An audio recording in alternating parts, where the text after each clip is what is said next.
Assalamualaikum warahmatullahi wabarakatuh. Halo, nama saya Ovilia Sabrina, NIM 258. Di sini saya akan menjelaskan tentang audit evidence. Dalam bab ini, prosedur pengumpulan bukti akan diperkenalkan dan dijelaskan lebih detail.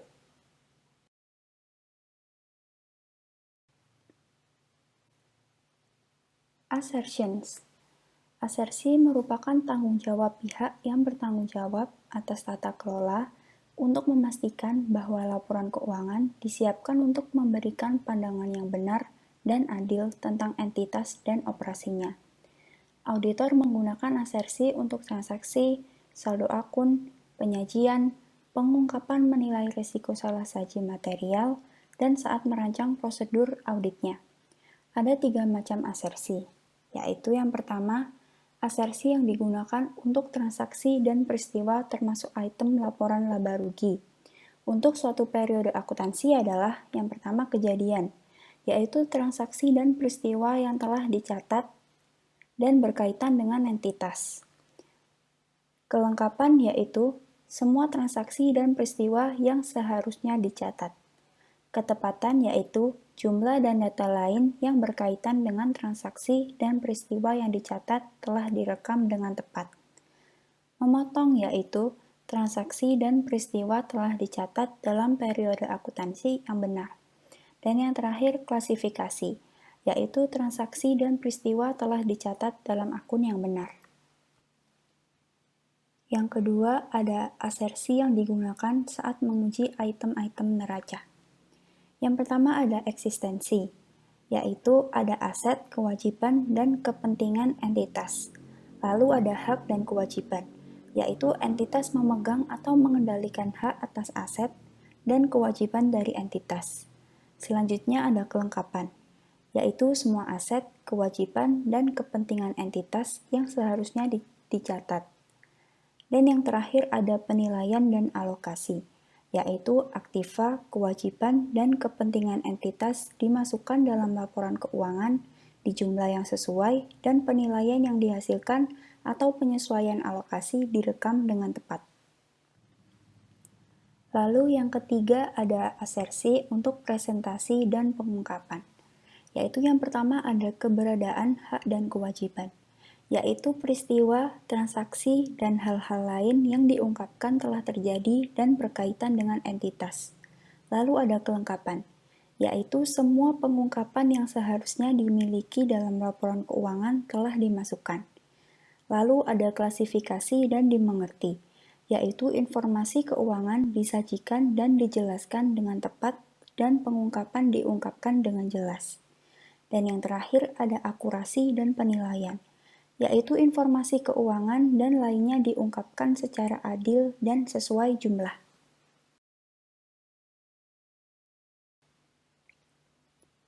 Types of audit evidence. Bukti audit adalah informasi yang digunakan auditor ketika sampai pada pendapatnya tentang kebenaran dan kewajaran laporan keuangan klien mereka. Ada 8 tipe bukti audit. Yang pertama ada sufficient appropriate audit evidence. Bukti yang cukup dan tepat merupakan konsep inti dalam audit. Kecukupan berkaitan dengan kuantitas dan kesesuaian berkaitan dengan kualitas bukti audit yang dikumpulkan. Konsep ini saling terkait sebagai kualitas bukti yang dikumpulkan akan mempengaruhi kuantitas yang dibutuhkan.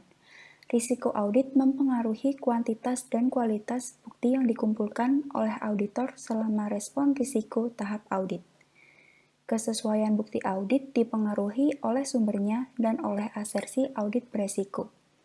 Bukti dianggap lebih tepat jika memberikan konfirmasi tentang asersi yang paling beresiko salah saji material. Yang kedua ada external confirmation.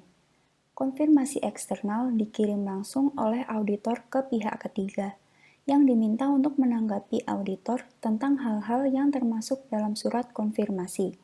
Konfirmasi eksternal dapat dikirim ke bank klien atau pengacara klien jika pengacara menahan dokumen atas nama klien yang relevan dengan audit, atau pemberi pinjaman untuk mengkonfirmasi rincian jumlah hutang kepada kreditur dan pinjaman yang signifikan, atau debitur untuk memverifikasi piutang keseimbangan, dan pihak ketiga yang menyimpan inventaris klien. Ada dua jenis konfirmasi eksternal yang luas, yaitu konfirmasi positif dan negatif. Konfirmasi positif meminta penerima untuk menjawab dalam segala situasi. Konfirmasi negatif bertanya pada penerima untuk membalas hanya jika mereka tidak setuju dengan informasi yang diberikan. Yang ketiga ada documentary evidence. Bukti dokumenter termasuk faktur, laporan pemasok, laporan bank, risalah rapat, korespondensi, dan perjanjian hukum. Ini mungkin dihasilkan secara internal atau eksternal. Secara internal, dokumen yang dihasilkan diproduksi oleh klien. Dokumen yang dibuat secara eksternal dihasilkan oleh pihak ketiga. Ada beberapa cara bukti dokumenter dapat digunakan selama audit. Seorang auditor bisa detail perbandingan dan dicatat dalam catatan akuntansi klien ke dokumen pendukung untuk memverifikasi jumlah yang tercatat. Dokumen dapat dibaca dan rinciannya dilacak ke catatan akuntansi dan laporan keuangan klien untuk memastikan bahwa item disertakan dengan benar. Dan rincian perjanjian sewa dapat dibaca untuk memastikan bahwa sewa diungkapkan akurat dalam tubuh dan catatan atas laporan keuangan. Yang keempat ada representation. Ketika auditor memiliki alasan untuk percaya bahwa ada masalah hukum dapat mempengaruhi laporan keuangan, seperti klien yang dituntut oleh pihak ketiga, atau ketika sebuah firma hukum dilibatkan oleh klien untuk pertama kalinya, surat perwakilan diminta dari firma hukum yang ditangani klien mereka.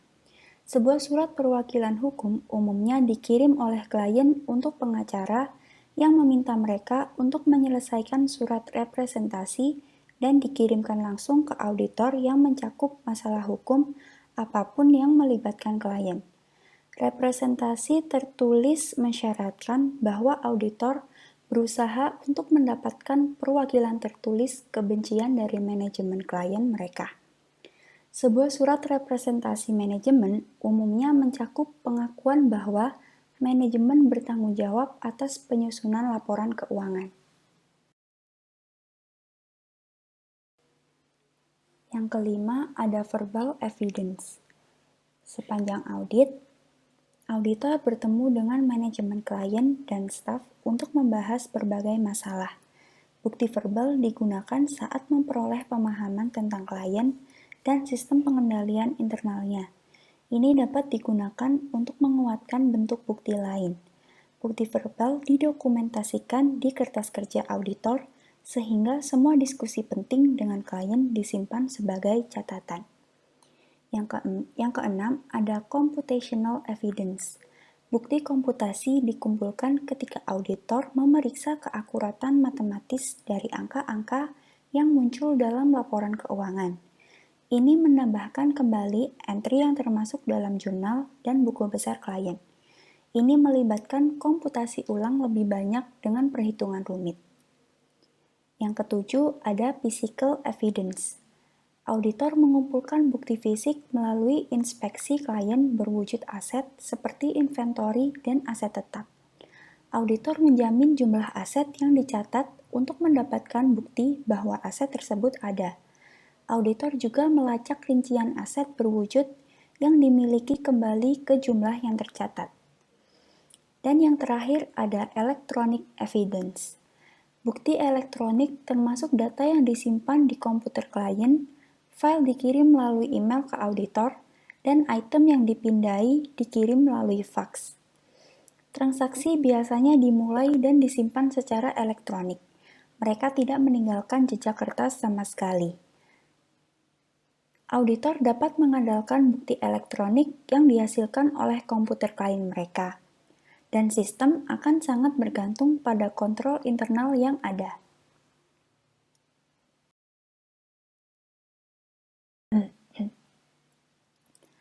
Persuasiveness of audit evidence.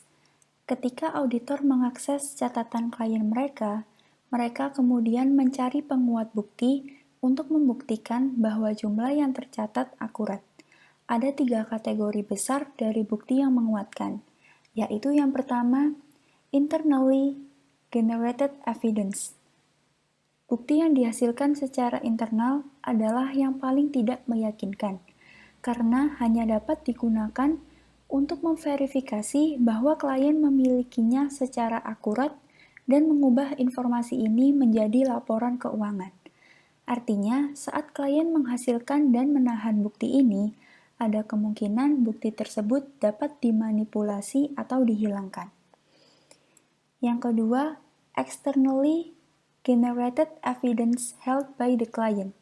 Bukti yang dihasilkan secara eksternal yang dipegang oleh klien ini merupakan sumber bukti yang cukup persuasif karena diproduksi oleh pihak ketiga. Dan yang terakhir, externally generated evidence sent directly to the auditor. Bukti eksternal yang dikirim langsung ke auditor ini dianggap yang paling andal dan berkualitas terbaik, karena mereka tidak bergantung pada klien.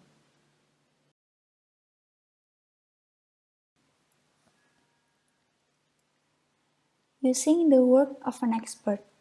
Mungkin perlu untuk menggunakan jasa seorang ahli jika auditor tidak memiliki keterampilan yang diperlukan dan pengetahuan untuk menilai validitas akun atau transaksi.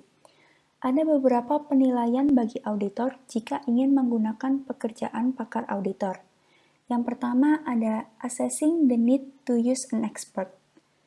Kebutuhan untuk menggunakan jasa seorang ahli bergantung pada pengetahuan tim audit, signifikasi dan kompleksitas item yang dinilai, dan ketersediaan perusahaan alternatif yang sesuai. Jika tim audit memiliki pengalaman dengan item yang diaudit dan dapat memanfaatkan pengetahuan dari audit sebelumnya terhadap klien tersebut atau perusahaan serupa di industri yang sama, berarti lebih sedikit perlu menggunakan seorang ahli. Yang kedua ada determining the scope of the work to be carried out. Setelah ditentukan bahwa pendapat ahli diperlukan, ruang lingkup pekerjaan yang akan ditentukan oleh auditor dan dikomunikasikan kepada pakar. Ini melibatkan pengaturan sifat, waktu, dan tingkat pekerjaan yang harus diselesaikan oleh pakar. Lalu yang ketiga ada assessing the capability of the expert. Sebelum menghubungi pakar, auditor menilai kapasitas mereka untuk menyelesaikan pekerjaan yang diperlukan. Ini melibatkan evaluasi kualifikasi ahli sebagai anggota profesional yang relevan, reputasi pakar di bidangnya, dan tingkat pengalaman mereka dalam menyediakan jenis opini atau laporan yang diminta oleh auditor juga dinilai. Yang keempat ada assessing the objectivity of the expert. Objektivitas mengacu pada kemampuan untuk membentuk pendapat atau sampai pada kesimpulan tanpa pengaruh preferensi pribadi. Seorang auditor menilai objektivitas ahli dengan mengacu pada status profesional mereka, reputasi mereka, dan pengalaman auditor sebelumnya. Yang kelima ada assessing the expert's report. Laporan seorang pakar harus ditulis sedemikian rupa sehingga auditor yang bukan merupakan pakar di bidang tersebut dapat memahami konten teknis laporan. Laporan tersebut harus merinci masing-masing tahap proses yang digunakan untuk sampai pada opini atau kesimpulan keseluruhan dari laporan. Dan yang terakhir ada responsibility for the conclusion. Tanggung jawab untuk sampai pada laporan keuangan berada pada tangan auditor. Ketika seorang auditor memutuskan untuk menggunakan seorang pakar, tanggung jawab itu tidak dikurangi dengan cara apapun. Auditor tetap bertanggung jawab untuk menilai kualitas bukti yang diberikan oleh seorang ahli dan menentukan apakah itu dapat diandalkan dan objektif.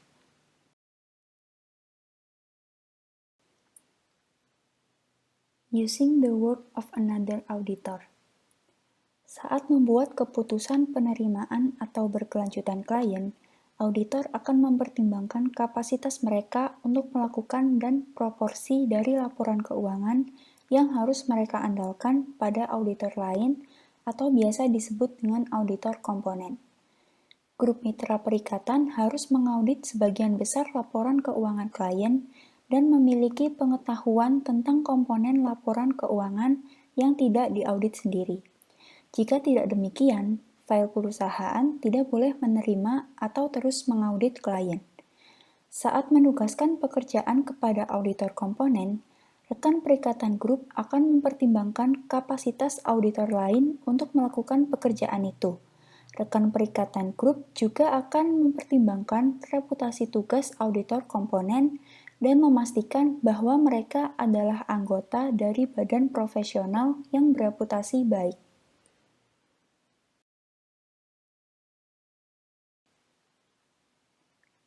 Evidence Gathering Procedures. Cara auditor untuk mengumpulkan bukti adalah dengan melakukan observasi, penyelidikan, penghitungan ulang, teknik audit berbantuan komputer, kinerja ulang, dan prosedur analitis. Observasi hanya memberikan bukti suatu proses pada saat auditor mengobservasi proses tersebut dilakukan di luar. Auditor perlu menentukan apakah terdapat bukti bahwa prosedur yang diamati telah dilakukan secara konsisten selama periode yang diaudit. Penyelidikan digunakan saat mendapatkan pemahaman tentang klien dan untuk menguatkan bukti lain selama audit. Penghitungan ulang digunakan untuk memeriksa keakuratan matematis dari file dan catatan klien. Ini akan melibatkan pemeriksaan penambahan dan perhitungan yang lebih kompleks. Teknik audit berbantuan komputer, di mana data klien disalin ke komputer auditor, dan penambahan dihitung ulang menggunakan paket perangkat lunak auditor. Kinerja ulang berarti mengikuti proses yang digunakan oleh klien. Saat menguji kontrol, prosedur klien dilakukan kembali untuk memeriksa apakah kontrol efektif. Dan yang terakhir, prosedur analitis digunakan untuk menilai hubungan antara informasi keuangan dan non-keuangan wajar. Selama fase penilaian resiko audit, fluktuasi yang tidak biasa diidentifikasi. Selama resiko tahap respon audit, prosedur analitis digunakan untuk mengevaluasi informasi yang termasuk dalam laporan keuangan.